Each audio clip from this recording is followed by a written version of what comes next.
Hi, welcome to this new book summary. The Principle for Dealing with the Changing World Order is a book written by Dalio. It narrates the rise and fall of countries through an economic and social lens. It explains that at any moment in time, one country is more powerful than all the others and directs the world order. This order changes every 250 years or so as the leading country loses its power while another one rises. The decline of an empire USA and the rise of another one China have never happened in our lifetime. But they have happened many times before in a series of events called a big cycle, lasting roughly 250 years. The big cycle produces swings between depression, revolutions, and war periods, peaceful and prosperous times. The swinging in the cycle from one extreme to another is the norm, not the exception. Depression and war periods mark the transition from one world order to another. While they create a lot of suffering, they also get rid of the weaker elements and excess debt, bad behavior, etc. The big cycle includes the long-term debt cycle, which lasts 100 years. And the short-term debt cycle, which lasts around 8 years. When cycles align, the world order changes. Let me explain. The peaceful and depression periods come once in a lifetime, which explains why they always surprise people. Our future will likely be very different from our past, but not different from a further past. No system of government, no economic system, no currency, and no empire lasts forever. Yet everyone is surprised when they fail. Dealing with the future comes from understanding how things change. You can understand how things change by studying how they changed in the past. There are three forces constantly at play that influence life: the long-term debt and capital market cycle. Debt has never been neither so low in terms of interest rates nor so abundant. The internal order and disorder cycle, wealth, values, and political inequalities are larger than they have ever been since the 1950s. The external order and disorder cycle. China is becoming as strong, if not stronger, than the US. When wealth and value gaps are large, conflict often ensues. The author studied the Dutch Empire, the US Empire, and the British Empire at large. Then he looked at the French, German, Chinese, Japanese, Indian, and Russian empires. He noticed that they all rose and fell in the same way, which will be outlined later in the video. The biggest thing that impacts people is the struggle to make, take, and distribute power. Wealthy people are those who own the means of production. They work in symbiosis with politicians to set rules. This happened equally in all empires. In the long term, fewer people own more and more wealth and power. Then they overextend and fail. This hurts the poor and leads to revolutions and civil wars. The empire disappears and a new empire takes over, which leads to a new world order, and the cycle starts again. The big cycle governs the rising and decline of empires and influences everything about them. The next three important cycles are the long-term debt and capital market cycle, the internal order and disorder cycle, the external order and disorder cycle. These cycles don't change, because human nature doesn't change. We still deal with fear, greed, and jealousy as we did since the dawn of time. What changes is technology. Countries still rise and fall, but in the long term, people are getting richer. Why? Because of evolution. Evolution is the single force that persists across time and across all of these empires. To quote the author, evolution is the upward movement toward improvement that occurs because of adaptation and learning. It evolves in cycles. People get richer, then poor, then richer, then poor, etc. Wealth rises over time due to human productivity.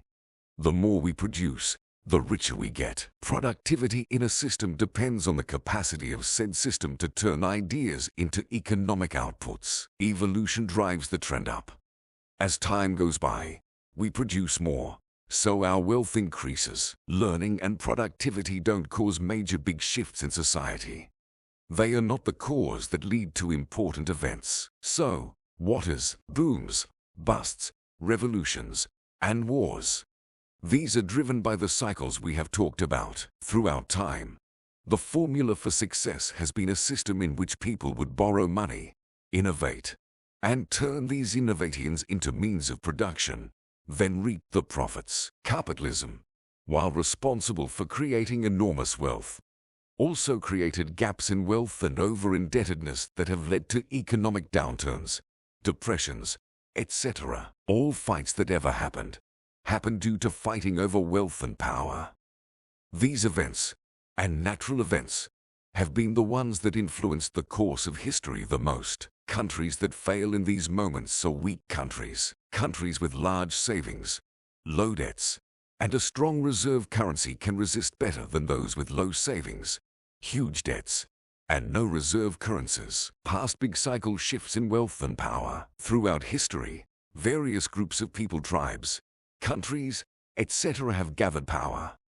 When they got more power than anyone else, they became world leaders and established a world order. When they lost their wealth and power, the world order changed. Empires' power and wealth can be measured with the help of 8 determinants: education, competitiveness, innovation and technology, economic output, share of world trade, military strength, financial center strength, reserve currency status. These determinants usually rise and decline at the same time. The big cycle starts with a new order, then follows with the rise, the top, and the decline, until a new world order is established. The rise is the period of building.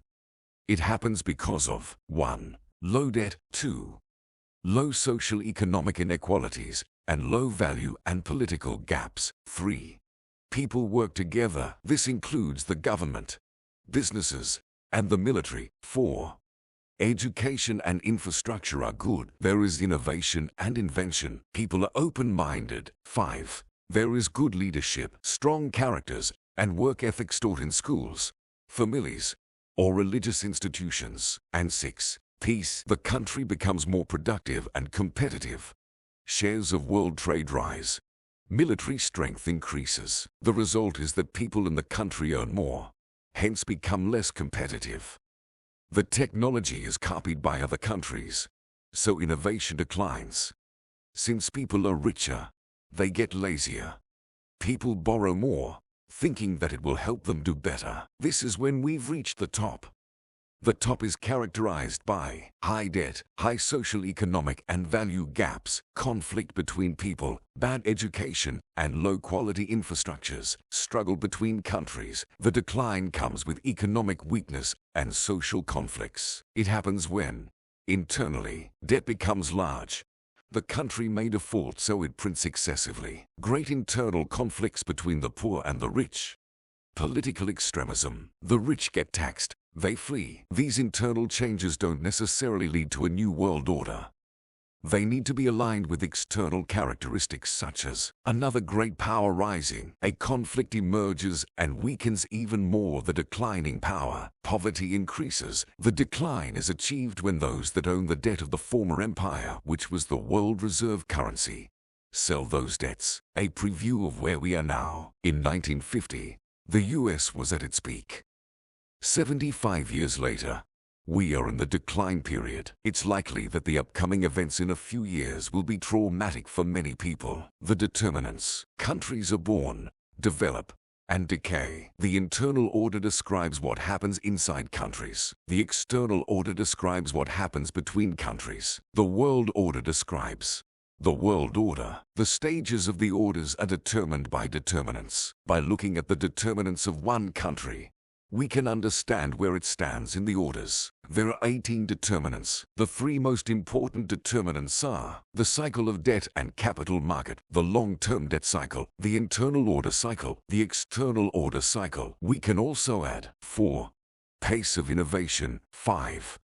Act of nature, volcanoes, drought, flood. These are the big 5 determinants. When they move in the same direction, everything else follows. The rest of the determinants are 6. Education, 7. Cost competitiveness, 8. Military strength, 9. Trade, 10. Economic output, 11. Markets and financial center, 12. Reserve currency status, 13. Geology, 14. Resource allocation efficiency, 15. Infrastructure and investment, 16. Character, civility, determination, 17. Governance, rule of law, 18. Gaps in wealth, opportunity, values. These determinants can be classed in two ways. The first is inherited. In inherited we have 1 point geography. The US is one country because of its geography. Europe, for the same reason, is several. 2 point geology. Having access to natural resources. 3 point acts of nature. Pandemics, drought, etc. 4 point genealogy. Genes play partially in behavior, and the behavior plays in how country performs. The second is human capital. In human capital we have self-interest. Strong indicator of the will to survive, but depends on the scale. Individual, familial, national, etc. The drive to keep and gain wealth and power. Those that earn at least as much as they spend are more likely to survive. Capital markets, the ability to learn from history. It's useless to learn from your lifetime since history is mostly a cycle. The big multi-generational psychological cycle.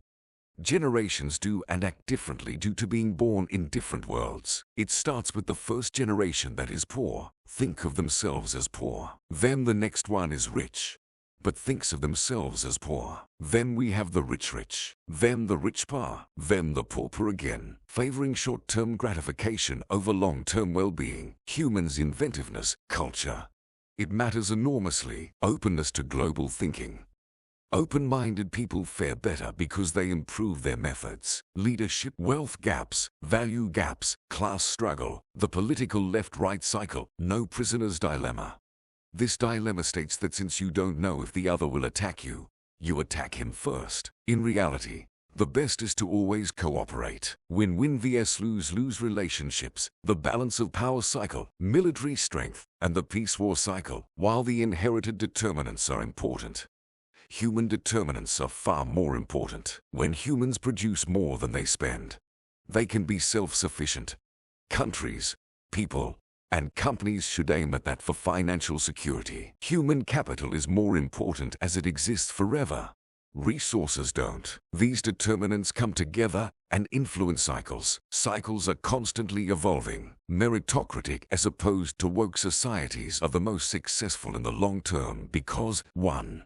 They put the best people in the best places. 2. They have a diversity of perspectives. 3. Meritocracy is perceived as the fairest system, which fosters peace. The big cycle of money, credit, debt, and economic activity. Everyone wants wealth and power. The rise of wealth and power is heavily influenced by money and credit. To understand how the system works, you need to understand money and credit. All entities, people, companies, non-profit organizations, and government deal with the same basic financial realities, and always have. This is how it works. Everyone has money coming in revenue and money going out expenses. Revenue expenses equals net income. If your net income is positive, you have bigger savings. If it's negative, you have to borrow money or take it from your savings. If you have a lot of assets, you can spend more than you earn and sell your assets to make up for the difference. If you have more liabilities than debt, you'll have to cut your expenses or restructure your debt. Assets and liabilities are shown on the balance sheet. If you look at everyone's finances and link them to each other, you will see how the whole system works. One's spending is someone else's income. As a result, if one decreases spending, someone else earns a lower salary. By the same token, one's debt is someone else's asset. If one defaults on his debt, someone else's net worth will decrease. Hence, he will be forced to decrease spending too. When spending is widely cut, there is economic contraction. Debt eats equity. The amount of debt is not capped but can be created infinitely by banks and the central bank. Everyone in the economy loves it when the state prints money as it enables them to spend more. Asset value increases, so people feel richer. What they ignore is that at some point, the debt must be repaid, meaning that at some point, they will have to spend less money. This explains how the economy is essentially cyclical. But what if the debt is not repaid? Then, the interest rate is really low, So it hurts those who own cash and bonds, as it means they are not getting any return. The situation we are in at the moment is one where the expenses of government are way bigger than their revenue. Their debts are way bigger than their assets. While they are financially weak, they look rich because they are spending so much. These basic economics work for everyone, except countries that create money out of thin air, those with reserve currencies. Debt eats equity. But central banks can avoid the debt crisis dynamic by printing money and giving it to borrowers so they can refund their debt. Not all money from all government is equal. Money from reserve currencies is worth much more. At this moment, the USD is the main reserve currency, followed by the euro, then the British pound, the Chinese renminbi, and the Japanese yen. A reserve currency gives you enormous buying and spending power. Because of this power, the country is going to borrow and spend much more than it should, and will eventually lose its reserve currency status. If you are another country with debt in the reserve currency, then you'll need that reserve currency to refund the debt. You won't be able to print it. If you somehow don't get it, you'll go bankrupt. What is money? Money is a medium of exchange that can also be used as a store of wealth. Money and credit are often associated with wealth because they can buy wealth, but they are not the same. You can't create more wealth by printing money. Wealth is created when you actually make stuff. You have to be productive and create things. The relationship between money creation and wealth creation is often confused. One is the financial system. The other is the real economy, with real things. When the demand for goods is higher than the supply of goods, the price rises. It often happens due to too much money in the economy. This is the phenomenon of inflation. So the central bank raises interest rates to limit the volume of money and curb inflation. When there is not enough demand for things, the central bank decreases interest rates to put more money in the economy and stimulate growth. This is the short-term debt cycle. The problem of the central bank is that it does not control where the money goes. If people use it to stuff, good. But if they use it to buy foreign currencies or stocks, it doesn't stimulate the economy, and it's a problem. The excessive supply of money makes money lose its value. Hence, prices rise. Since there is little demand for goods, people that make the goods aren't earning much money. Prices rise, salaries decrease. This is called inflationary depression. Cash is losing value, and no one is buying anything. Both the movement of goods and money need to be watched. People also confuse the price and the value of things. When the government prints money, prices go up because people are buying more. Two things need to be highlighted. 1 point, they are buying with debt, and the debt will have to be paid back, which will decrease the economic activity. 2 point, the price is rising, but the intrinsic value does not change. This game of printing money and then hiking interest rates due to inflation is called the short-term debt cycle, and it lasts 8 years on average. Understand? You'll have an economic crisis every 8 years. The long-term debt cycle plays out for 50 to 75 years. They happen once in a lifetime, so people don't pay attention to them and always get surprised. These tend to happen when the economy only grows by means of printing, which artificially inflates the value of assets. Holders of these assets want to sell, and the whole system collapses. The 6 stages of the long-term debt cycle. 1. Little or no debt. Money is hard. After the restructuration of the last cycle, there is a return to hard money such as gold, silver, copper, or the money is linked to another currency. Because the money is backed by something linked to another currency, or backed by gold, or is that something, there is trust. 2.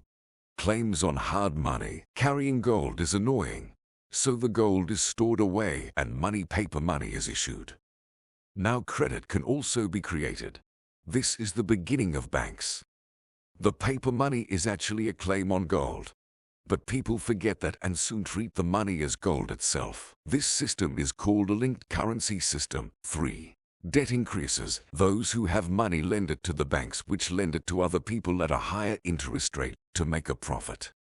The borrowers buy stuff with that money, which leads to the stimulation of the economy and increases asset value. Everyone likes debt. Problems arise when borrowers aren't earning enough to refund debt. The volume of debt increases faster than the services and goods available in the economy for purchase. When lenders realize that they may not be enough money in the bank because the bank lent too much of it, there is a run. Everyone tries to exchange the debt they hold for money. 4. The central bank prints money to remedy the debt crisis, default, and devaluation.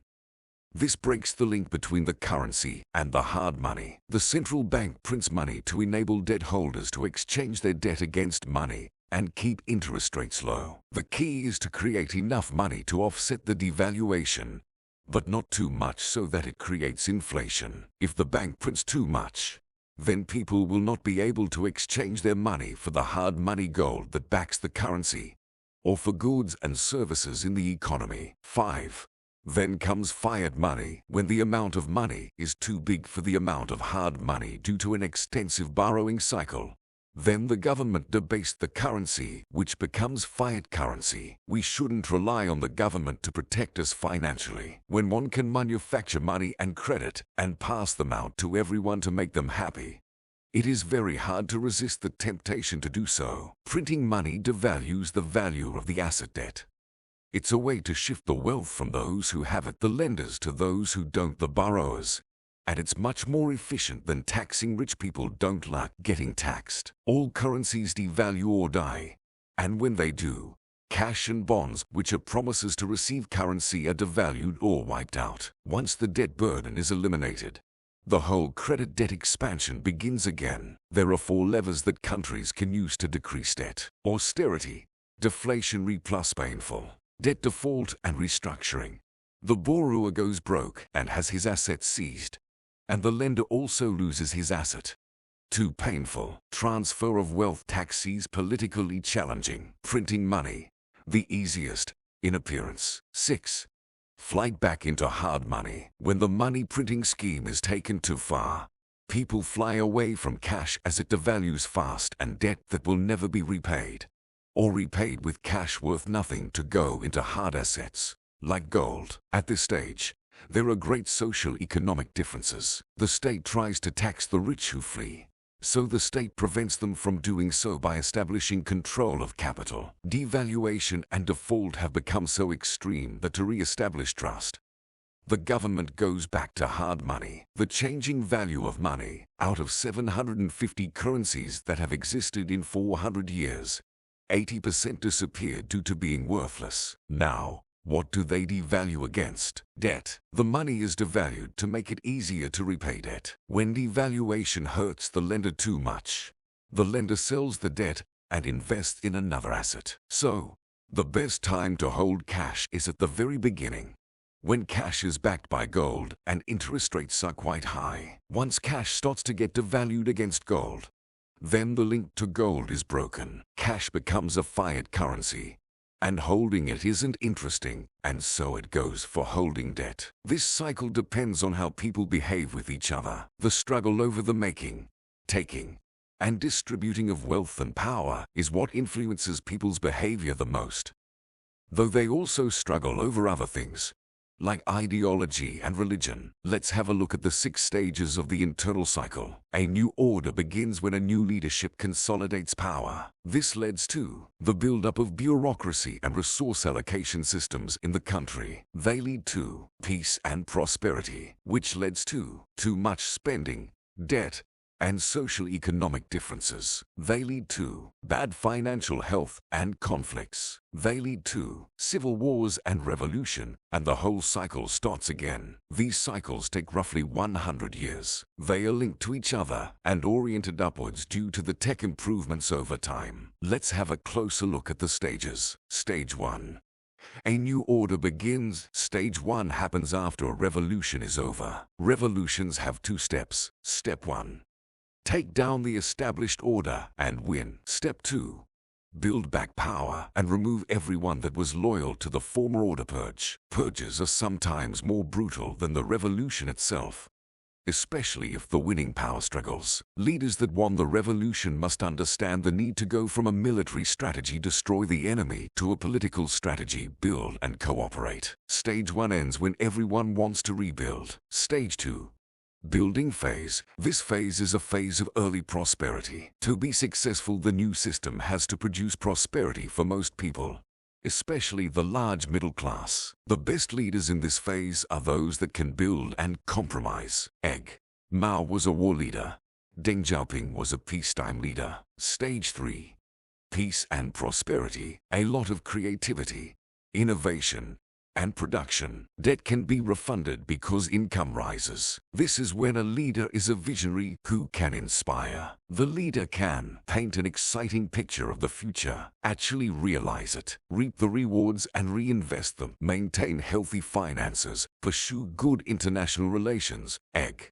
William Gladstone, Bismarck, Deng Xiaoping. The longer the country stays there, the better it is. Leaders should avoid the following risks: the broadening of social, economic, work, value, opportunity, and income differences, the development of an elitist caste that gets access to privileges due to their status, declining productivity, bad finances that lead to overborrowing. Stage 4. The period of excess productivity declines as people get lazy. Money and time are spent on luxury and good times, and less on investment and research. Debt is used to keep a similar standard of living, which leads to bubbles, which leads to them popping up. Lots of military spending. The country's capacity to repay decreases. Wealth and opportunity differences widen.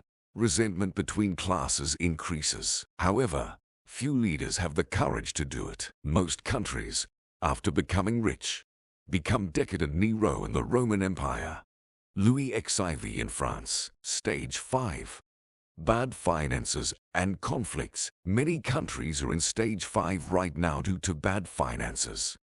The countries that have always had good finances are in relatively good shape: Switzerland, Singapore, etc. The US is in stage 5 currently, due to the classic toxic mix. The classic toxic mix. This mix happens under 3 conditions. Both the country and its people are in bad financial shape. Large social, economic, and value differences. A severe negative economic shock.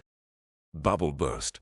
Act of nature. War, etc. Because government's sole responsibility is to avoid total collapse, financial health is the most important. If the government runs out of buying power, the system collapses. Revolutions seem to happen when the government goes bankrupt, and there are big social economic inequalities. One of the central indicators of stage 5 is when the government creates debt that no one but the central bank is willing to buy. This is what's happening in the US currently. Places with large social economic inequalities, large debts, and the worst declines in incomes are most likely to have the greatest conflicts. Cities with high salaries and wealth are also the most indebted. Higher taxes and more spending in situations of huge social economic inequalities and a bad economy is a leading indicator of civil wars or revolutions. When gaps in wealth are large, communities don't speak to each other, and tensions increase. This is partly created by policies that sound good for society. Trade agreements, globalization, technology that replaces people, etc. Politicians don't think about the fact that society is an average of those who win it all, and those who lose it all. And when those who lose get angry, they threaten the entire system. Averages don't matter as much as the number of people who are suffering and their power. To have peace and prosperity, a society must have productivity that benefits most people. When debt is printed to remedy these problems, it must be used to acquire gains in productivity. If it is distributed to be spent, money will keep its devaluation, and the situation will be even worse. Debt should be spent on an asset that will help repay it off. These are education, infrastructure, and research. The toxic mix is often accompanied by the following: decadence, defined by the inclination to spend on luxury goods, expensive real estate, art, etc. Decreases productivity. When a society spends money on increasing productivity, it improves its future. Bureaucracy. As time goes by, things complexify, and bureaucracy increases. It becomes a problem when it stands in the way of good deeds. At this stage, there is a need for revolutionary changes. Early in the cycle, the bureaucracy is low. At the end of it, it's high. Populism and extremism.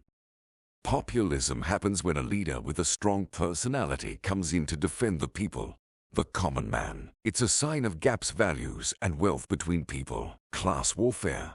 It happens when one group demonizes another and makes it a scapegoat. This can lead to genocides, imprisonment, etc. During hard times, members of classes look at others in a stereotypical way. The loss of truth in the public domain.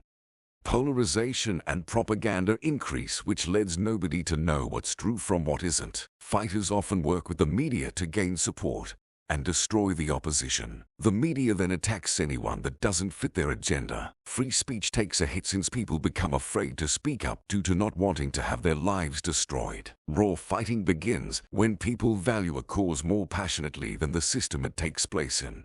The law is in jeopardy when two parties care more about winning than the system.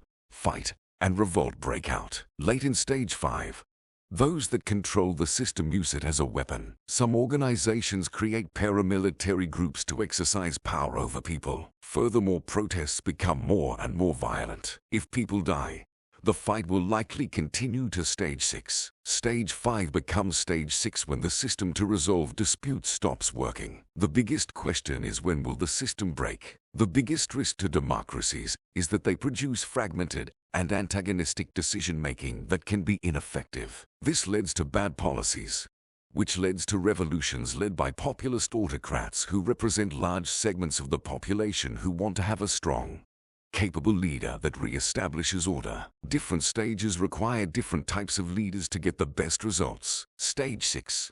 Revolution. Civil wars always end up happening. Don't assume they won't. Instead, look for the signs that they will. When they take place, civil wars install a new internal order. When the system stops working for the majority, a revolution ensues and changes the system. Revolutions that succeeded or failed all did so for the same reason: their capacity to create a system that is an economic success, more wealth, better redistributed. Revolutions are always led by the higher middle class, never by the people they often claim to defend. Revolutionaries are charismatic and can work well with others. Wealth gaps often are the main reason for revolution, but there can be other reasons, such as restricted freedom or a fight for power. Sometimes, other countries jump into the revolution to influence it. Almost all civil wars had foreign interferences. The beginning of revolutions isn't clear, but the middle clearly is. The best leaders in civil wars are inspirational generals. They have to be brutal enough to win the battles and charismatic enough to rally people to their cause. Nothing lasts forever except evolution. As a result, there isn't a best system. There is only a best system for each situation. Hence, systems should evolve often to adapt to the situation at hand. The big cycle of external order and disorder. The cycle of internal order dealt with the inside of countries. This cycle deals with relations countries have with one another. The stages of this cycle work a bit like the ones of the internal cycle, except for one difference. International relations are driven by raw power. Power always prevails, which is why the League of Nations and the UN projects have failed. Countries more powerful than these institutions literally directed them. There are 5 types of war between countries. 1. Trade economic wars, establishing tariffs. 2. Technology wars, restricting access to certain technologies. 3. Geopolitical wars, territorial conflicts resolved by negotiating, not by fighting. 4. Capital wars, establishing sanctions. 5. Military wars, actual fighting. All-out wars happen when an existential issue that cannot be solved by any other means is at stake. Long cycles of peace and prosperity often plant the seed of terrible, violent wars. 2 certainties about war. 1. It won't go as planned. 2. It will be far worse than imagined. Everyone is looking for power. Power is having a strong military. A strong military can be developed if the economy is good enough. Military and domestic power go hand in hand. It takes money to buy military and domestic power. So, If you run out of money, you become weak. If a country is strong enough to give its people good living standards and protects them from outside, it will survive. Chances for conflict arise when a country is losing power while another is gaining some. The greatest risk of war is when two countries have 1. Equal military capacities, 2. Irreconcilable and existential differences. Fighting vs backing down is a tough choice. Both are costly. One, in terms of resources and life, and the other, in terms of status and soft power. Win-win outcomes are obtained when both parties know what's the most important thing for the other. These negotiations should divide wealth and power well so that everyone is happy. So, why do stupid wars happen? The prisoner's dilemma. One cannot be sure that the other won't attack, so one attacks first. Escalation, cost of backing down is too high. Misunderstandings when a decision needs to be taken fast. In any way, win-win or lose-lose relationships are cyclical. Win-win relationships happen when times are good, and the other way around. If you want to win wars, have power, respect power, and use power wisely. Those who have power will get what they want. Investing in light of the big cycle. All markets are primarily driven by just 4 determinants: growth, inflation, risk premiums, and discount rates. Investing in something is merely the act of giving money today to get more money tomorrow. Your likelihood to get more money tomorrow depends on economic growth. If growth is low, the central bank decreases interest rates to stimulate the economy. Inflation. If inflation is low, the central bank decreases interest rates to stimulate the economy. Risk premium. How much risk are you willing to take? Discount rate. It's the rate of return on risk-free assets, U.S. Treasury bonds. The big cycle, the one that helps empires rise then fall, is the cycle that explains the boom induced by capitalism and the subsequent bust. It's been happening forever, up until 1350. Lending money with an interest was forbidden by all main religions because it caused so many disputes. Rules first changed in Italy, where lending became allowed. Cash deposits, bonds, and stocks were invented. This meant entrepreneurs could borrow money and create wealth, promising to repay later. Credit was a promise. The Medicis excelled at this game. They lent a lot of money and became really rich doing so. The problem was when they lent too much money that didn't exist. Remember that when credit is created, it stimulates the economy in the short term, but it is depressing in the long term. As a reminder, borrowers borrow money. Debt increases. Borrowers spend the money they borrowed. The economy grows. Financial wealth is higher than real wealth. Bankers could lend 5x what they had in the bank. Too much borrowing. Borrowers won't be able to repay. People run to the bank to get back their cash in hard form. The state prints money to settle debts. The money is devalued. Financial wealth goes back down and is low real relative to real wealth adjusted for inflation. Borrowers borrow money.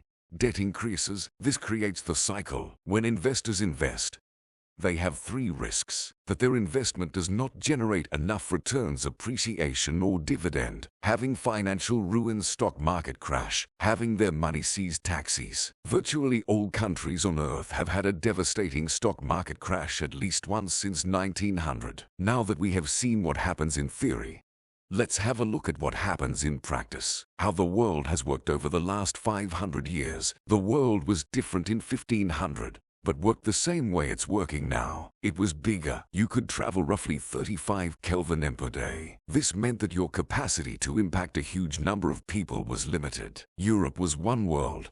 US was another one. Russia was another world. Everyone was split from each other. Threats were mostly contained. Countries didn't exist. Territories belonged to families that fought each other for wealth and power. When they grew bigger, they were called empires. Religions were more powerful. Some leaders were said to be head of state by the will of God. The world was less egalitarian. Serfdom still existed, and not everyone was treated equally. The empires in Europe were the Habsburgs, controlled Austria, part of Germany, Spain, and part of Italy. The Bourbon, they controlled France. The rest were the republics of Milan, Venice, and Florence. The church controlled the papal states. In Asia, the Ming family ruled over China. They were much more advanced and developed than Europe.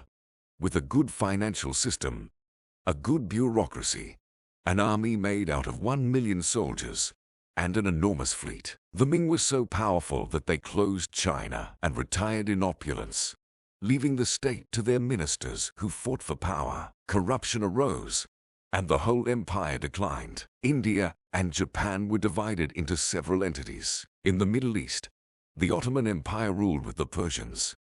In America, the Aztecs ruled in Mexico, and the Incas in Peru. Africa was split into dozens of kingdoms. The most important changes that happened were caused by new ideas, mostly about how people should behave with one another. The Commercial Revolution 100-500. The numerous invasions of Europe by the Ottoman Empire led merchants to use the sea and not the land to trade, which developed commerce. A shift from autocracy to republics modeled on the Roman Empire led several Italian cities to develop trade. They became richer. The Renaissance 1300-1600. The Renaissance was a period during which Europe went from a system where God was the explanation for everything that happened to a system where each phenomenon was believed to have a cause. That led people to search for the cause, which led to many scientific discoveries and the fast spreading of ideas thanks to the invention of the printing press in 1436. The Age of Exploration and Colonialism 1400-1700. The technological advances of the Renaissance enabled technology to improve,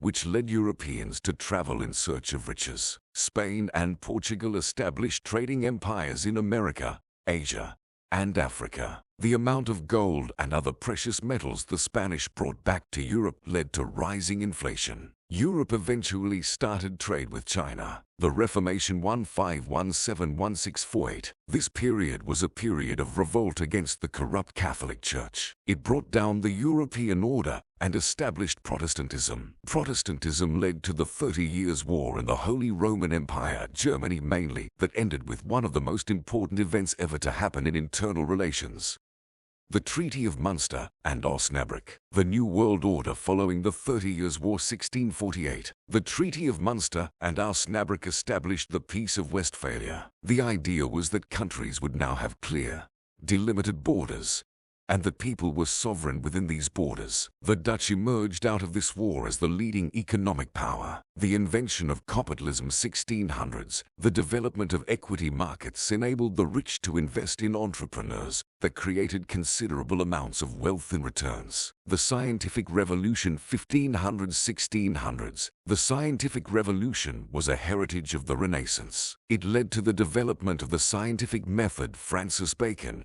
and many other discoveries. European governments started to invest in and support research, particularly in the UK. Economic output grew and European powers became more competitive. The First Industrial Revolution, the scientific discoveries, and the freeing of capital enabled the improvements and invention of machines that led countries to become much more productive. First, agricultural techniques were improved, which led people in the countryside to move to cities that saw their population booming due to more births and lower death rates. The Enlightenment and the Age of Revolution 1600-1700s. The Enlightenment was the application of the scientific method to people's behavior. It increased the right of the individual and decreased the importance of the state, the group. These ideas of rationality and individuality led to Revolution 1689 in the UK, 1765 in the US, 1789 in France. The chaos brought up by revolutions led to the rise of Napoleon in France, which changed the course of Europe.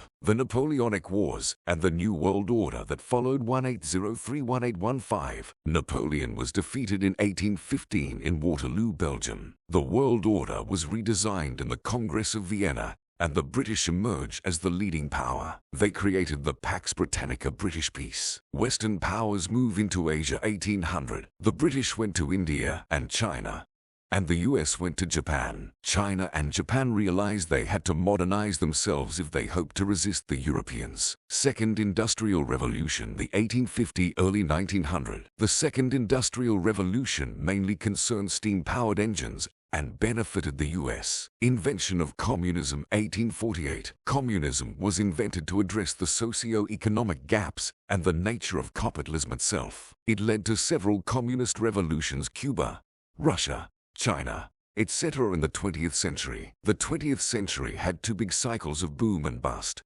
2 world wars, and 2 new world orders. The big cycle: rise and decline of the Dutch Empire and the Guilder. The Dutch rose as the previous world order led by the Habsburgs collapsed. The Dutch gained independence from the Habsburg from Spain in 1581. The Dutch world order came to be in 1648 after the Peace of Westphalia, and the empire definitely ceased to exist in 1795. The transition from the Spanish Habsburg Empire to the Dutch Empire from 1519 to 1556. The Habsburg Empire was made out of Spain, Austria, Germany, Belgium, Italy, and the Netherlands, and was the most powerful empire in the world, especially in Spain, ruled by Charles V. The empire began to decline due to the rise of Protestantism and revolutions against power. Charles signed a peace treaty in 1555, then divided his empire into two: Germany on one hand, and the rest on the other, which he gave to his 2 sons. Then the empire followed the classic decadent scheme: military overextension, bad finances, inflation, internal conflicts, decadent leadership. The rise. The Netherlands gained its independence in 1581 from the Habsburg, but they'd still keep on fighting for many years after, until 1648. To punish them, the Habsburgs stopped trade with the Netherlands, which forced the Dutch to open their own trade routes. The Dutch society was open and inventive, which led them to innovate in a lot of domains. They made roughly 25% of all discoveries in the world. Among these were capitalism as we know it, and better, faster boats. The capital market cycle of the Dutch. The Dutch invented equity and the stock market with the first publicly traded company, the Dutch East India Company, in 1602. This made the country really rich. Since they had better boats, they beat the Spanish and Portuguese at trade, and obtained many routes. Because there were 800 different coins, the Dutch invented the Bank of Amsterdam, an organ tasked to protect the merchants by exchanging these coins against one unified currency. The Dutch Guilder. Merchants that wanted to trade with the Dutch had to open an account in Amsterdam. The size of the Dutch trade empire, the fact that the Guilder was 100% backed, and the promotion of its use made it the first world reserve currency. The New World Order. The 30 Years' War and the Peace of Westphalia. The 30-year war lasted from 1618 to 1648. The war opposed the Catholics from the Habsburg Empire and the Papal States against the German Protestant nobles, allied with the Netherlands, Denmark, Sweden, and France. France, while being Catholic, was an enemy of the Habsburg, so they supported the Protestant Revolution. The Habsburgs lost. The Peace of Westphalia established borders, which decreased the power of the Church, as well as the frequent redrawing of maps within Europe. The emergence of nations led to nationalism. The war had been so exhausting that everyone was sick of it. 25% of people in Europe died because of it. Wars are costly for everyone, both winners and losers. The Dutch came out of this war reinforced, while both France and the Habsburg were weakened. The top rich.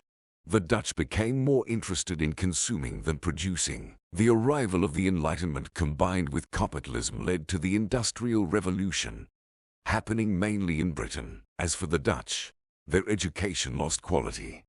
They became uncompetitive. They could no longer maintain their empire. More military conflicts led them to become indebted and militarily overextended. They lost the Fourth Anglo-Dutch War 1780-1784 to the British, which made the Guilder lose its appeal. In 1688, William II of Orange Dutch married Mary II British. William II subsequently invaded Great Britain and took power. For a while, the Netherlands was allied with the UK. Since GB became more competitive, Dutch merchants left Amsterdam for London, which advantaged the UK. The alliance enabled the British to access the Dutch trade routes. When William II died without kids, the nations broke away. By 1750, Britain had learned from the Dutch and became better. The decline. By 1750, the British and French were stronger than the Dutch. The Dutch were weakened by too much debt, internal fighting over wealth and power, weak military. The British retaliated against the Dutch after they helped the Americans during their revolution. The Dutch East India Company lost its trade routes and had to borrow to stay alive. The Bank of Amsterdam printed money. People went to exchange the money for gold, and the guilder lost all of its power. The British pound replaced the guilder, and France conquered the Netherlands 1795. The Dutch Empire ceased to exist. The big cycle: rise and decline of the British Empire and the pound.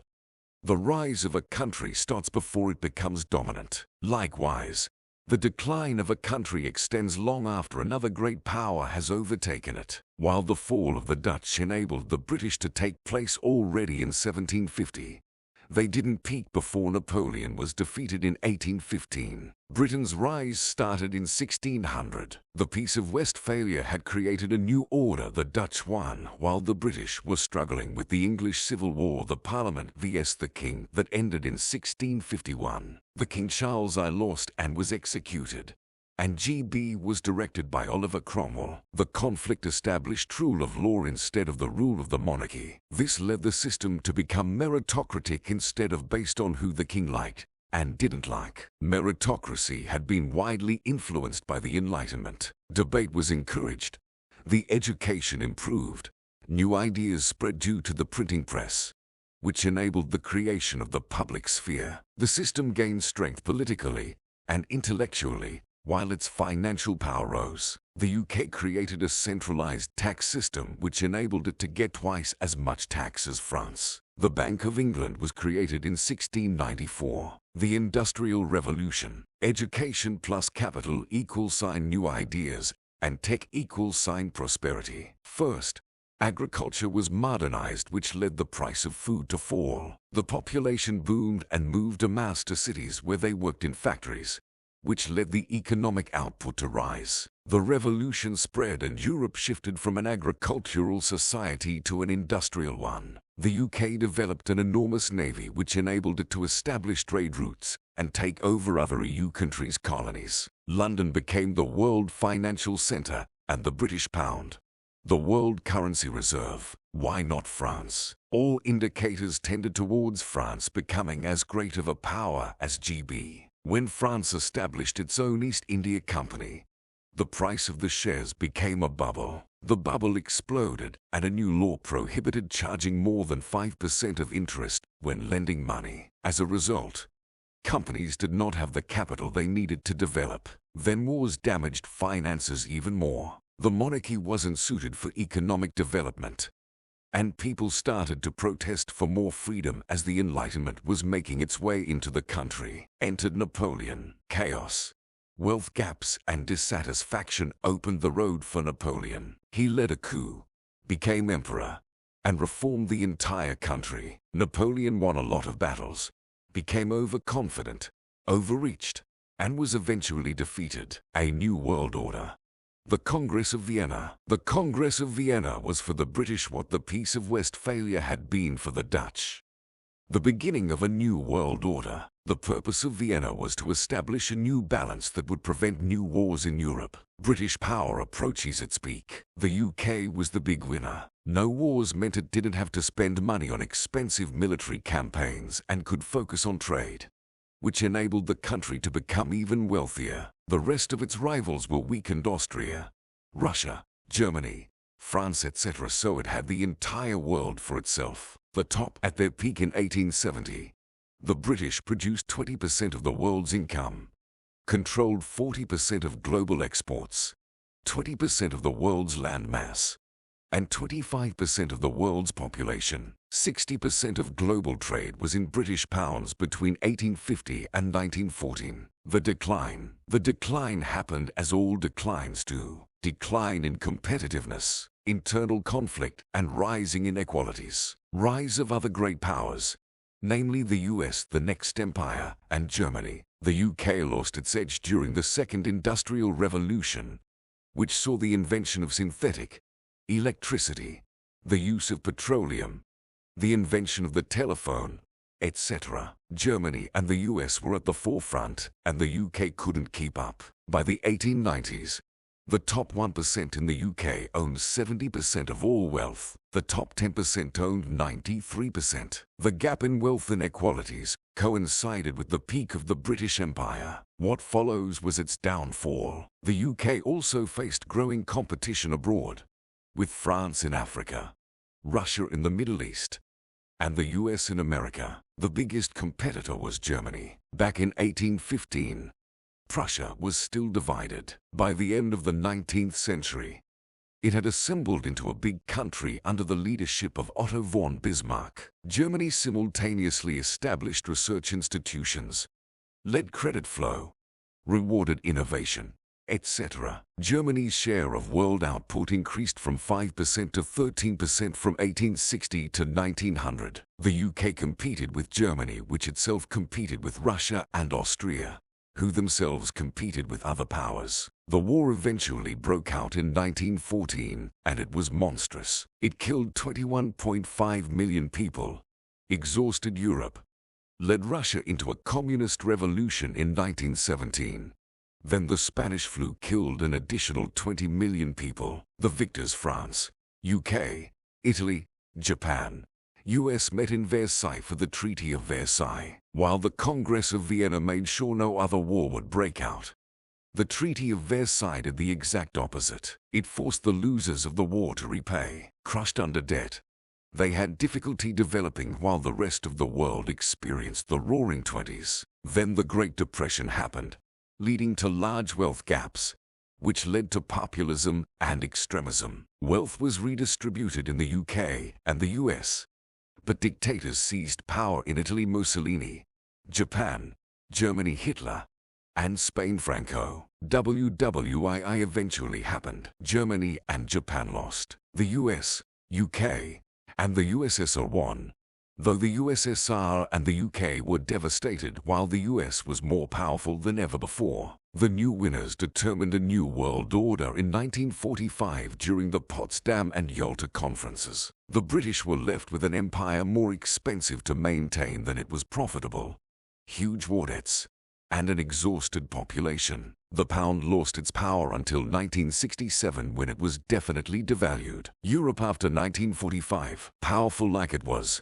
the US was the de facto leading world power, which created tensions with the second one, the USSR. The US created the Defense Alliance NATO, and the USSR, the Warsaw Pact. The US was tasked to resolve world conflict through the establishment of the UN in New York after the failure of the League of Nations in Switzerland. The Bretton Woods monetary system 1944 established the dollar as a reserve currency. The IMF and the World Bank were designed to support the new financial system. New York replaced London as the new global financial center. Europe, which had been leading for the last 800 years or so, was dwarfed. There was a need for European unity to face the new giants, namely the US and the USSR and later, China. The EU was established to make war not only unthinkable, but materially impossible. The purpose of the founding fathers, Schuman etc., was to create some sort of European federation,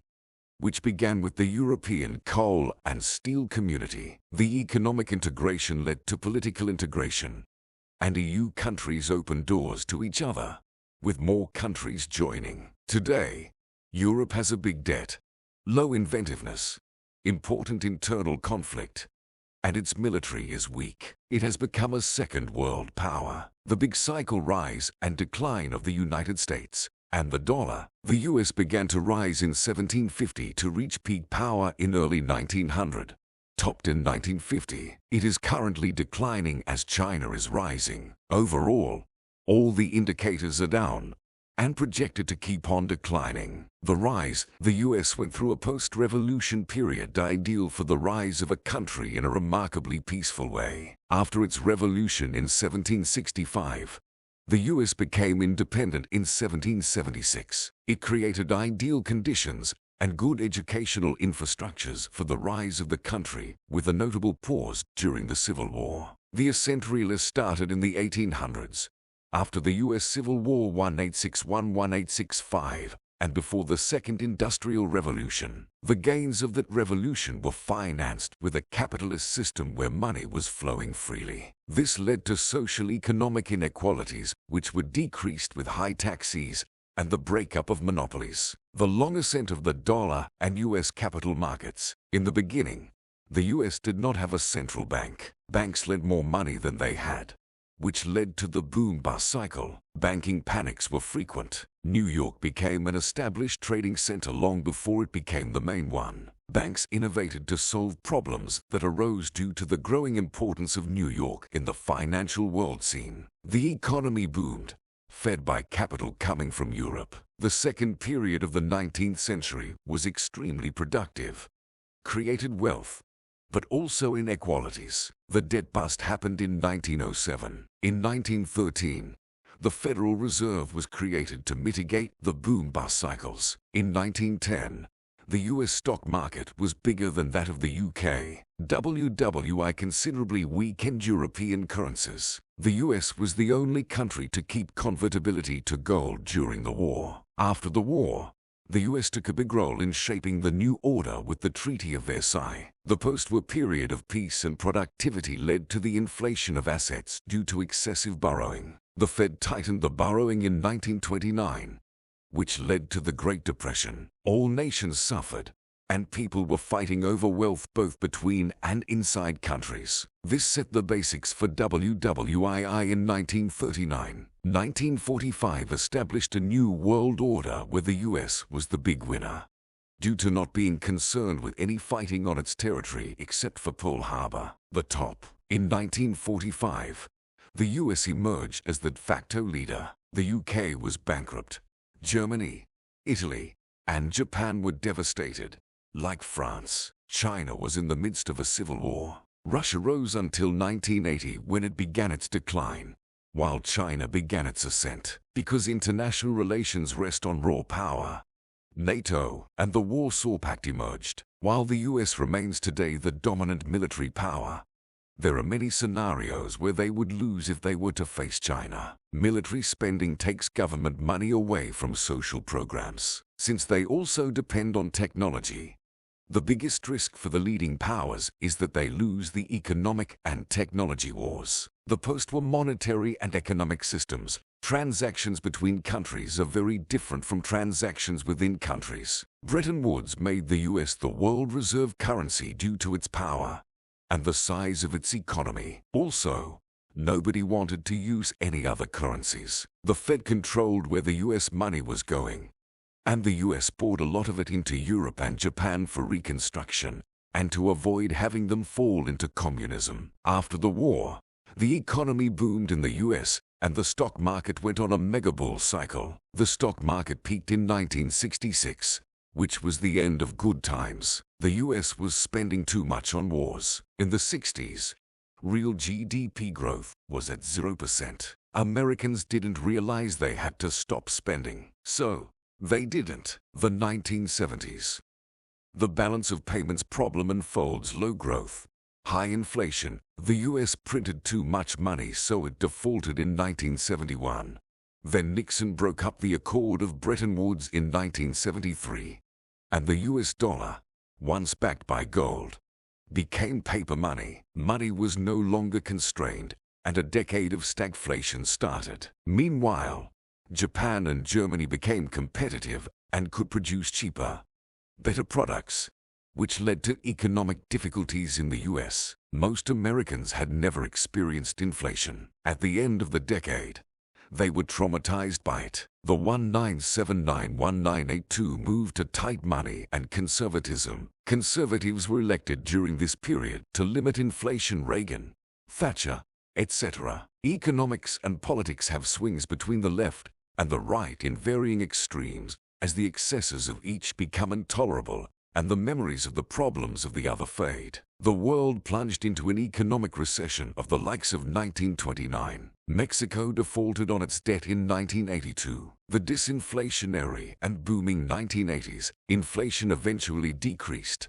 and the stock market boomed. The debt restructuring process went well. Overall, the US going off the gold standard led to inflation, which led to restricting money printing which led to currency strength, which led to falling inflation. 1990-2008, globalizing, digitalizing, and booming financed by debt. The Soviet Union never could catch up with the US due to its disastrous economy. The country collapsed in 1991 and everyone moved away from communism, which had failed everywhere. Since then, there were three economic cycles, one that peaked in 2000 with the internet bubble, one that peaked in 2008 with the real estate bubble, one that peaked in 2019 just before the virus. During that period, China rose, and technology replaced people, which was good for productivity, but which widened social economic gaps. Factories moved to cheap countries, which enabled them to develop, mainly China. Overall,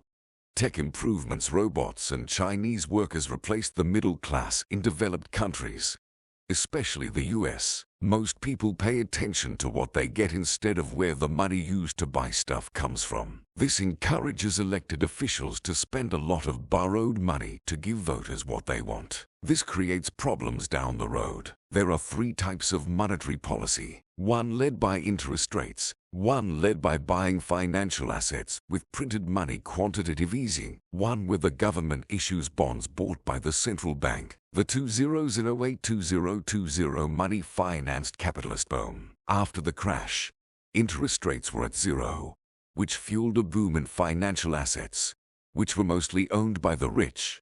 So social economic inequalities widened. This led to Trump in 2016. Trump cut taxes and ran a large deficit financed by debt, which worsened social economic differences. Meanwhile, the country became divided politically. When the virus hit, all world government borrowed even more. When there is a great increase in money and credit, it drives down the value of money and credit, which drives up the value of other investment assets. As a result, the stock market boomed. Where the US is now in its big cycle, the US is 70% in its own world order and has not yet entered stage 6, with a civil war. Politically, the population is much more at the extreme, which increases the chances of internal conflict. The main three indicators for the beginning of stage 6 are disregarding the rules, groups attacking each other, blood, US-China relations and wars, the positions the Americans and Chinese are in. The positions the two countries are in are due to the big cycles. The US is at the end of its empire time,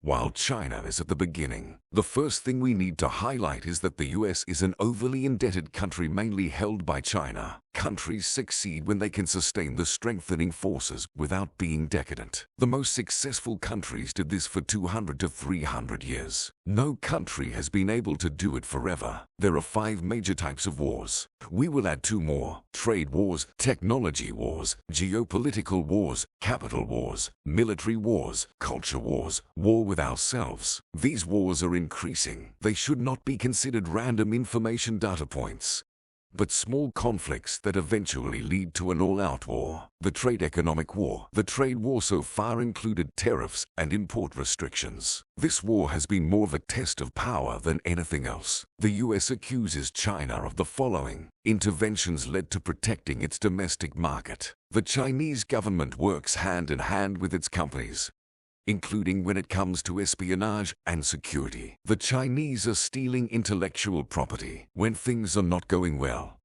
leaders don't hesitate to do stuff previously considered immoral. The war will likely escalate. It could escalate when one country cuts off essential imports for the other: egg, foil, rare earth materials, etc. It's a clear sign that an all-out war is about to happen. The result is that countries want to rely less and less on others and more on themselves, greater than shift to domestic production. The technology war. The tech war is important as whoever wins it would likely win an all-out war too. China has become much better in tech, but is still dependent on the US. The US is leading in tech, though not everywhere. Overall, its lead is declining. Since China leads in computing power, AI, and data, they are likely to develop technology faster than the US due to better decision-making. To retaliate, the US has been limiting access to some tech companies like Huawei. The geopolitical war, sovereignty, Hong Kong, Taiwan,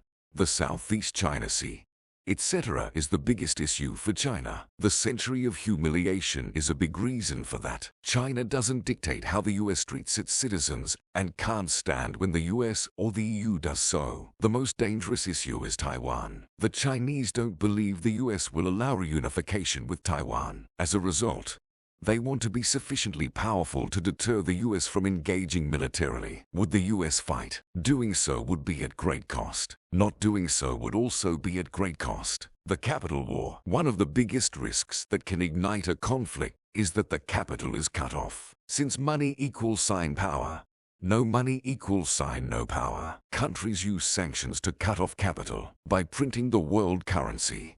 The US decides who gets to use it and who doesn't. However, the US is at risk of losing this privilege because the amount of dollar-denominated assets in foreigners' portfolios is too large for what it should be. The Fed and the US government are printing a lot of money, which makes it unattractive to hold. Holding debt is less desirable during wartime than in peacetime, since the US can prevent someone from using their money.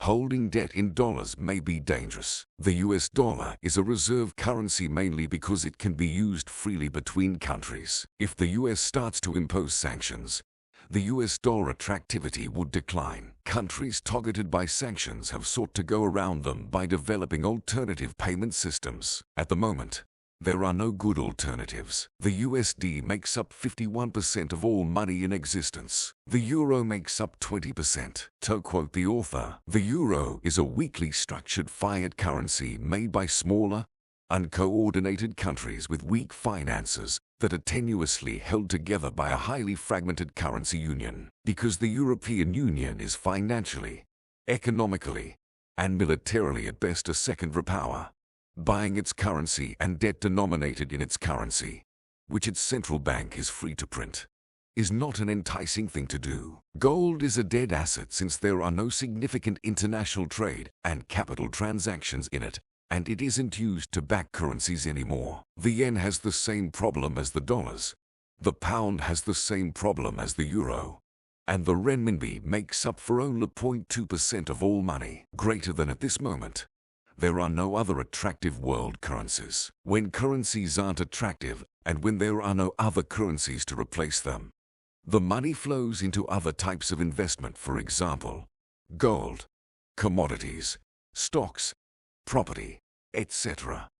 No need for another currency to have all currencies devaluate. The military war, while impossible to imagine, the next military war will likely be much worse than imagined. World War III would likely be extremely deadly due to the fact that many technologies of war have never been tested, and that the tech of today is much more destructive than the tech of the past. When countries have big internal disorders, it is an opportune moment for opposing countries to aggressively exploit their vulnerabilities. History has taught us that when there are leadership transitions, and all weak leadership at the same time, that there is a big internal conflict, the risk of the enemy making an offensive move is high. Since the US will likely descend into civil war in the upcoming years, it's in the interest of China to wait before waging a war. The culture war, how people behave with each other, determines how they react to challenges. This behavior is determined by culture. Chinese culture is top-down,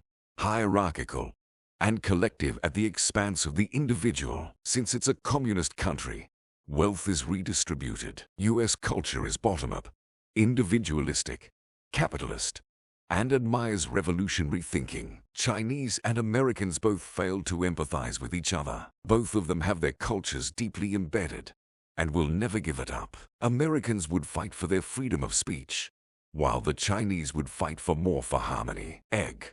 When a general manager for an NBA tweeted support for Hong Kong, the Chinese were furious. When he took the tweet down, the Americans were furious. Americans don't think the group should be held accountable for the behavior of the individual. Chinese do. The war with ourselves. This is the greatest war, as we have the most control over how we are. The items that make empires great, judged by the 18 determinants, are strong leadership, strong education, strong character, civility, work ethic, low corruption, high respect for the rule of law, people that can work well together, a good resources allocating system, open-mindedness to adopt the best practices, great competitiveness in global markets, strong income growth, important investments in assets that will make money later, infrastructure, education, research, increasing productivity, new tech, important share of world trade, strong military, strong currency, leading financial center, because the internal order is the primary cause for the rise and fall of empires.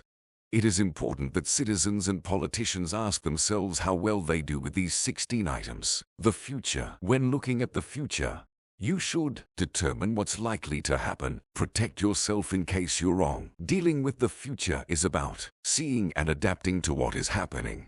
Even if it wasn't predicted, thinking about what may happen in probabilities, knowing enough to protect against the downsides and unpredictable events. The author's approach to predicting the future is based on evolution, which causes change, generally toward improvement, cycles, which cause ups and downs, the indicators we have discussed. Evolution. Evolution helps you predict the future, as long as a big unpredicted event does not come to disturb that vision of the future. While predicting the future based on the past, be prepared to be surprised because the future will be much different than you expect it to be. Based on past data, we can estimate that in the next 10 years, there will be 10 to 15 more people on Earth. The output per person will be 20% higher, wealth will be 30% higher, and life expectancy 7.5% longer. Cycles and bumps along the way. When betting in the market, evolution will naturally tend to get it up. But bumps along the way, crises will also happen. Quality indicators. Let's have a look at the 5 most important indicators. 1. Innovation. Innovation goes faster and faster, and most people will likely benefit from it. Quantum computing with AI will create an enormous volume of knowledge that will create great wealth. 2. The debt-money capital cycle. Debts are too large at the moment, so money will be printed to service them. There will be a transfer of wealth from lenders to borrowers because of that. The value of all currencies will decline. Wealth will also have to be redistributed. 3. The internal order and disorder cycle. The empire long divided must unite, and long united must divide. Thus it has ever been. Internal conflict is high in the US. Power rules and tests of power are the ways one learns who rules. So, can a decadent cycle reverse? Likely no. It requires undoing things that have already been done, such as consuming less and producing more. At the moment, the US is deeply indebted. Its military is weakening, and its internal order tends towards civil war. 4. The external order and disorder cycle. All empires eventually disappear, and new ones rise to replace them. The US and China are clearly engaged in 4 types of war which are intensifying. These mini-wars precede military wars usually by 10 years. However, because of the mutually assured destruction principle, nuclear war, the chances for a US-Chinese war are lower than the chances for peace. As time goes by though, chances for a war increase because China rises and the US declines. 5.